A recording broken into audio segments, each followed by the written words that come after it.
17 বছর পর নির্দলীয় সরকারের অধীনে ভোট দেওয়ার সুযোগ পাচ্ছেন ভোটাররা, সে কারণে উচ্ছ্বসিত।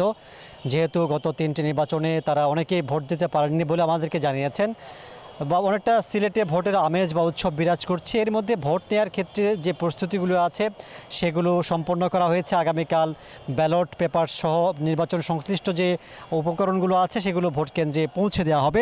সিলেটের ভোট নিয়ে বেশ কিছু মেরুকরণ বা সমীকরণ দাঁড়িয়েছে। সিলেটের যে 6টি আসন রয়েছে সেই 6টি আসনের মধ্যে 3টিতে বিএনপি মোটামুটি নির্ভর বলে স্থানীয় যারা ভোটার আছেন, পর্যবেক্ষক যারা আছেন তাদের সাথে কথা বলে জেনেছি।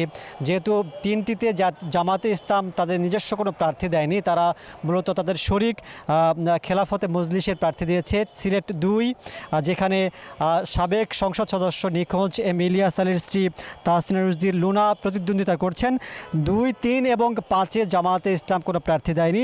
সেই 3টি আসনে বিএনপির যারা প্রার্থী আছেন তারা বেশ নির্ভর, এবং বিএনপি একটা আসনে প্রার্থী দেয়নি, সেটি হচ্ছে সিলেট 5। সেখানে শরিক জমিয়তে উলামায়ে ইসলামের সভাপতি ওবায়দুল্লাহ ফারুককে তারা মনোনয়ন দিয়েছে। সব কিছু মিলিয়ে বলা যায় যে বাকি 3টিতে বড় প্রতিদ্বন্দ্বিতা হবে জামাতের প্রার্থীর সাথে। স্থানীয় ভোটাররা যেটা মনে করছেন, স্থানীয় যারা আছেন তারা মনে করছেন যে সিলেটের ফলাফলের ক্ষেত্রে বড় একটা প্রভাব পড়বে জেনজি বা তরুণ যারা ভোটার হয়েছে। সিলেটের 6টি আসনে প্রায় 1.5 লাখ তরুণ ভোটার রয়েছে।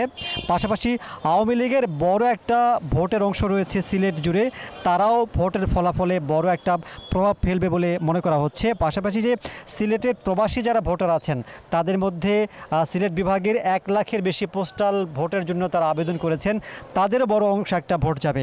সব মিলিয়ে শেষ দিকে যে প্রার্থী আছেন, যেহেতু প্রচারণা শেষ হয়েছে, তারা চেষ্টা করছেন সিলেটের চা শ্রমিক যারা আছেন তাদেরকে তাদের পক্ষে আনার জন্য, অর্থাৎ ভাসমান যে ভোটগুলো আছে, যে ভোটগুলো আসলে নিজেদের পক্ষে নেওয়ার জন্য প্রার্থীরা এখন চেষ্টা করছেন প্রচারণা ছাড়াই।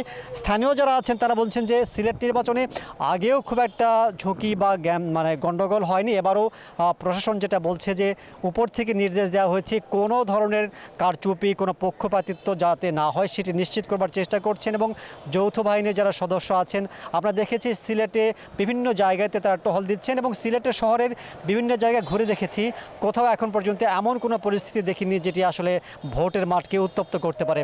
তো ছিল আমার কাছে সর্বশেষ পরিস্থিতি এখানকার।